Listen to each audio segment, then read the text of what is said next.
notícias para nós aqui no De Bem com a Vida, notícias e falando do Japão, né, que abalou a terra, abalou o mundo, tudo aquilo que aconteceu, e muitas vezes nós vemos o resultado, mas não temos o conhecimento, né, de fato, do que foi que aconteceu. E o De Bem com a Vida hoje vai trazer esclarecimento sobre as nossas vidas. Estamos recebendo o Flávio, que é geógrafo. Boa tarde, Flávio. Tudo bem? Seja bem-vindo, viu? Ao De Bem com a Vida. Obrigado. E nós temos muitas dúvidas, né? Porque a gente viu o que aconteceu no Japão e aí vem à tona, né? Será que pode acontecer no Brasil? Como é que acontece? O que vinha a ser um terremoto? Vamos começar por aí. Certo. Então, primeiramente, o terremoto é um fenômeno natural, né, com o movimento das placas tectônicas. Todo planeta ele é dividido por placas, né? Então, vamos imaginar o nosso planeta, o globo, todo rachado, né?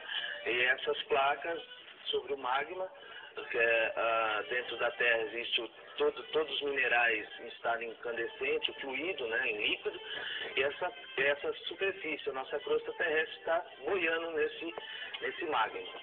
E a superfície não é totalmente inteiriça, ela tem fragmentos, né, e essas placas se movimentam. Todo o globo? Todo o globo. Né? Todo o globo tem Essas placas, mas elas não estão ligadas. Elas estão em contatos. Em contato, né? Tem placas, vamos imaginar uma forma bem simples, uma bola de futebol e os gomos dessa bola. Né? Então cada placa tectônica seria um gomo. Né? E essas placas se movimentam em determinadas regiões com mais violência, né? No caso, sim, é um movimento constante, a dinâmica da Terra. Ela está sempre em movimento, o magma está em movimento por dentro da Terra, e isso faz movimentar as placas em diversas direções. E o caso do Japão foi que ele fica no círculo de fogo, né, da Ásia. São regiões com 4 placas tectônicas se encontrando. É um caso bem diferente no caso da América do Sul, aqui no Brasil, sobre o Brasil, né? Existe, por exemplo, terremotos, vulcões na América do Sul na direção do Chile, né? Mas sobre o Brasil a gente é privilegiado nesse sentido, nós estamos sobre a placa, não na divisa das placas. O problema são as divisas, né?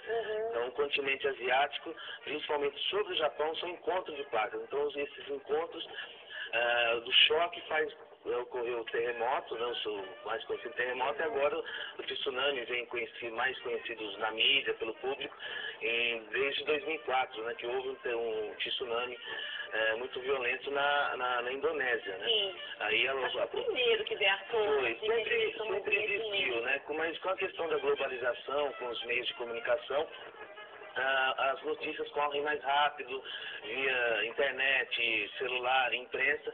Então sempre existiu desde a origem do planeta, da formação do planeta, mas agora está sendo muito mais rápido o conhecimento sobre esses fatos. Né? Mas, Flávio, é comum um terremoto seguido de um tsunami? Não, depende de onde acontece. O que aconteceu, o terremoto no Japão, foi localizado na profundeza do oceano, ali na Ásia, no oceano do lado do Japão, né? Aconteceu a 300 quilômetros do continente, né? do país Japão. O que acontece? Ele foi muito raso, ele foi na superfície marinha, no subsolo marinho, a 25 quilômetros só desse subsolo. Então a potência dele, as ondas sísmicas, veio com muito mais forças. Né? Foi primeiro o tsunami e depois o terremoto? Não, o primeiro foi o encontro das placas tectônicas, especificamente a placa do Pacífico com a placa da Ásia, Eurásia, uns chamam. E o contato, o que aconteceu? O choque. Então, e aí já deu um abalo. Já deu um abalo. O primeiro é o terremoto, ele é mais rápido. E aí esse abalo que foi considerado altíssimo? Foi muito alto, foi isso. A escala vai de 0 a 10, chegou a 8,9, né? De 0 a 10 chegou a 8, então foi um abalão. Foi muito, nunca foi registrado acima de 9,5. Então chegou a 8,9, está um limite que o mundo não conheceu, e o Japão nunca conheceu. Já teve outros países, já com o Chile, por exemplo, em 1960, se eu não me engano, que teve um abalo de 9,2, 9,5, mas no Japão 8,9 nunca tinha acontecido. Então o que houve? A placa americana, ou uns chamam de placa americana, norte-americana, ou placa do Pacífico, se encostou, ela está empurrando, ela está sob pressão. A placa da Eurásia, onde fica exatamente o Japão, esse choque, ele empurrando, uma hora ela teve que, uma cedeu. Na hora que cede, está o estralo, vamos imaginar um grande estralo na crosta, e esse choque, as ondas sísmicas do terremoto chegou nas cidades do Japão que foi afetada, e o choque na água, né? Vamos imaginar uma bacia d'água, né? E você dá um tapa na água. A água ela vem com força, esse abalo que você deu tapa no fundo da bacia, no fundo do oceano no caso, a água vem e forma as ondas. Então, eu entendi, o tsunami, ele aconteceu devido a esse abalo que chegou até o oceano. Exatamente, no fundo do oceano. Então tá bom.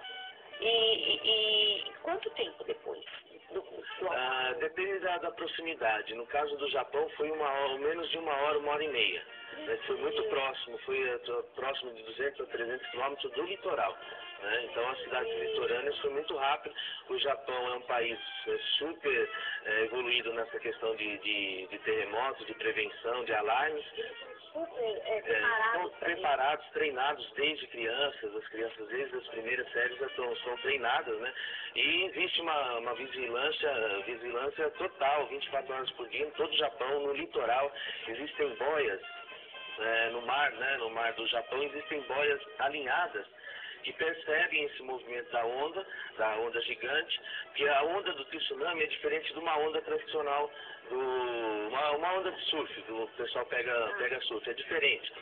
Ela vem, é uma onda em linha, muito extensa, chega a 10 a 20 quilômetros de extensão, depende da distância que ela foi do epicentro, e ela chega com muita velocidade, média de 700 a 800 quilômetros por hora, né? Então ela chegou muito rápido, mas deu tempo para salvar, pela organização do Japão, salvou muitas vidas. Né? Eu ouvi alguns relatos que se o Japão não fosse tão preparado, com certeza o acidente, o estrago seria bem maior, se eles não fossem tão capacitados, já preparados para isso. Sim, é o caso que eu citei de 2004 da Indonésia, eles não tinham preparo, são países menos evoluídos e com tecnologia muito fraca sobre terremotos. Foi o Japão que chegou a avisar a Indonésia na época, mas as informações não chegaram a tempo, teve mais de quase 200 mil mortes. Mas deixa eu fazer uma pergunta, vocês são muito burros, você, né, o pessoal de casa. Eles são tão, assim, preparados, né, tão capacitados. Foi avisado? Conseguiram ver? Ou não deu tempo? Como é que funciona tudo isso? Certo. Vamos primeiro sobre o terremoto, né? A consequência foi o tsunami. Então, o terremoto, ele é muito difícil de prever. Não é igual a previsão do tempo de um dia, de 2 dias. É praticamente impossível. Ele já tem um estudo, né, por vários centenas de anos que o Japão existe, veio com evolução, eles descobriram que a região, por estudos, é uma região muito propícia a terremotos, então eles vieram evoluindo com os estudos. O que acontece? O terremoto, ele pode começar um epicentro, um terremoto forte de 8,9, que foi o pior. Ele pode vir anteceder o terremoto alguns abalos, né? Mas geralmente é o mais forte primeiro. Depois do terremoto principal vem as réplicas, que eles costumam dizer. As réplicas são os abalos de acomodação da superfície da crosta, que depois do grande abalo ela se acomoda, porque ela é dinâmica. Está pondo em ordem, né? Está pondo em ordem, exatamente. Não é uma coisa fixa que já se senta e ela fica parada. Ela vai se ajeitando aos poucos. Então o terremoto é muito difícil. Existe o alerta, por exemplo, existe uma velocidade, um tempo do epicentro, existe, vamos supor, o sismógrafo. Próximo ao epicentro, eles descobrem. Está tendo um abalo. Então até chegar na cidade são lapsos muito rápidos de minutos, mas dá tempo de soar alarme de pessoas, evacuar prédios, casas, né? Coisas de segundos, de minutos.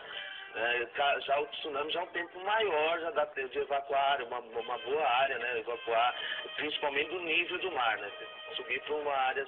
No caso deles, a gente vai no tempo. Alguns vilarejos do Japão com pouca comunicação, pessoas que não têm tanta o contato com informática ou televisão, pessoas idosas do Japão ficaram sem informação na hora, né? Cidades bem afastadas que sofreram muito com esse tsunami. Tá certo. Essas réplicas estão acontecendo no Japão nesse momento, né? Com esse ajuste. E por quanto tempo isso ainda pode acontecer? Olha, pelo estudo, pelo que eu já estudei, realmente está indo além do normal. Né? Tudo indica, por alguns estudiosos, acredito que pelo abalo foi muito forte realmente. Né? Então a gente não dá para calcular uma coisa que o Japão nunca tinha visto. Né? Então, como o Japão nunca chegou nesse terremoto de 8.9, ele não sabia as consequências deles. Então, a consequência está sendo inédita agora. Então, já realmente a ideia central realmente foi o maior que teve, então as consequências das réplicas vai ser um pouco mais longas. Certo. Vamos falar um pouquinho da explosão, né, das explosões das usinas nucleares, que foram muito grandes, né? Foram muito grandes e graves. A população que morava próximo das usinas teve que ser afastada. E eu quero saber de você que riscos e tipos de contaminação oferece a pessoa ficar exposto a uma explosão como essa? Então, aí muito se fala da energia nuclear, né? Uhum. A energia nuclear, no primeiro momento, é assustadora pela contaminação a grande energia retirada do urânio, né, dos núcleos da usina. Seria uma fonte de energia muito limpa. Totalmente segura, mas se não houvesse esse fenômeno da natureza tendo o fato do terremoto, né? Então o que acontece? O urânio que fica dentro da usina, do núcleo da usina, é um minério super contaminante, né? Ele tem radiação. Então, ele explodindo, ele vazando na atmosfera, ele não vai, e também muitas pessoas pensam que vai explodir igual uma bomba atômica, ele não tem a frição da bomba, ele tem só o contaminante, né? Então, esse contaminante vazando, tendo uma explosão pequena, assim, não é para devastar o local, só de vazar o contaminante, ele realmente mata animais, vegetais, seres humanos, tudo que tiver vida. A região toda, perde a vida. Depende da quantidade da radiação, eles estão calculando 20 quilômetros de diâmetro, né, da usina, mas a radioatividade é muito perigosa, né? Ela causa nos seres humanos o câncer, principalmente câncer de tireoide, porque a radioatividade ela penetra em tudo que você vive, tem célula, ele destrói, né, a célula do ser humano, destrói o gene, né? Então a célula fica vazia, ela se apaga e a pessoa praticamente vai tendo mortes de órgãos, falências de órgãos, até seria o câncer em si, né? Mas só que num estralo de dedos, né? Não é um câncer natural que veio consequência não é um processo. Não é um processo. Uma coisa provocada, resumindo de uma forma bem fácil de entender, como se fosse o câncer de um estralo de dedos, né? As pessoas perdem toda a vitalidade. Fábio, algumas matérias anunciaram que essa crise nuclear é similar ao que aconteceu durante a Segunda Guerra Mundial com Chernobyl. Essa alegação é correta? Não, a Chernobyl foi um acidente na Rússia, né? Uhum. E o Japão sofreu na Segunda Guerra Mundial as duas bombas, né, de Hiroshima e Nagasaki. No meu ponto de vista, tem ainda a imprensa japonesa, ela para não assustar a população, ela não solta todas as informações de uma vez. Né? Tem muito mais imprensas internacionais descobrindo mais coisas do que a própria divulgação da imprensa japonesa. Ainda não dá para calcular o estrago, né? Hoje de manhã teve a segunda explosão no segundo reator, é uma coisa preocupante.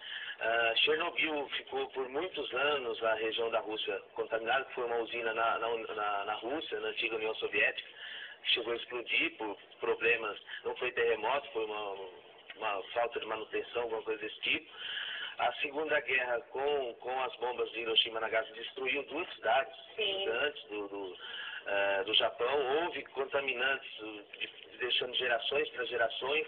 Hoje, as últimas pessoas contaminadas que sobreviveram são idosas, né? E praticamente o Japão retomou. Agora a gente precisa dar tempo ao tempo e investigar, as autoridades japonesas, até mundiais, investigar e, de repente, isolar a área completamente. E, infelizmente, o Japão já é um país pequeno, uma população muito grande, vai ficar complicado para o Japão. Realmente ele vai entrar numa crise mas dá tempo ao tempo, né? E em estudos aí os órgãos especialistas estudarem, né? E tá isolando a área. Isolando. Então, você acredita que, quais são as principais medidas a serem tomadas numa situação como essa? O isolamento?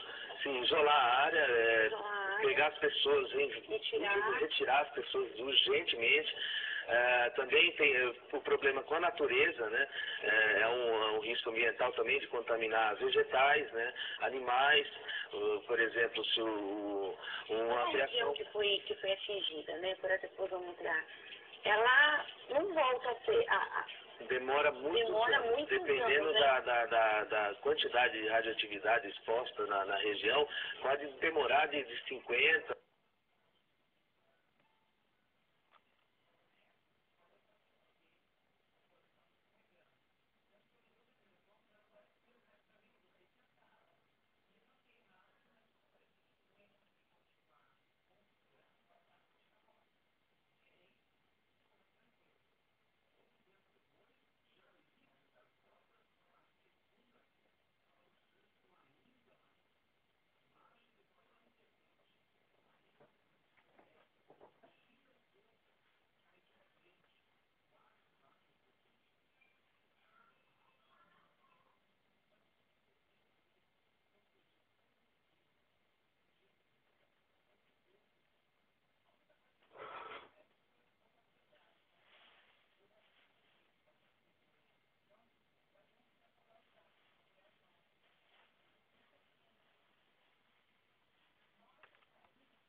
Em primeiro lugar, a economia do Japão vai afetar, o Japão vai ficar dependente mais de países evoluídos como Estados Unidos, a China, de repente, vários países da Europa, mas o Japão, em vista de outros países, mas é a questão do perigo nuclear, que pode ser carregado pelas correntes de ar, né, alguma contaminação se for muito grande, pode chegar no Pacífico, pode ir para a Europa, né, pode chegar até na América do Norte, com mais rapidez, que é muito próximo.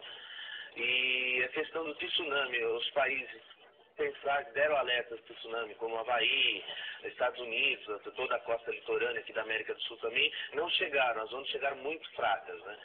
Então, que a distância do Japão... Deram até um horário, né? Às 3 horas da tarde vai acontecer. Foi tudo calculado pela velocidade, né? Tá. Mas pelo mar ela vai se dispersando. Vamos imaginar um lago, quando você joga a pedrinha. A pedrinha, na direção que você jogou a pedra, foi a principal onda. E ela vai terminando, ela vai dissipando ondas, né? Então ela vai terminando, uma hora termina. A mesma coisa do Oceano Pacífico. O epicentro, as grandes ondas desse choque foi logo o Japão, e ela foi terminando e não chegou a abalar os países vizinhos, né?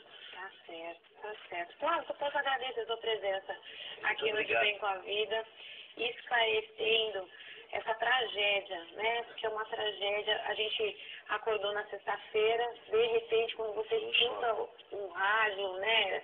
Vai abrir seus e-mails, tá lá, né? E realmente um espanto para toda a terra. E aí, eu De Bem com a Vida, te esclarecendo, Flávio.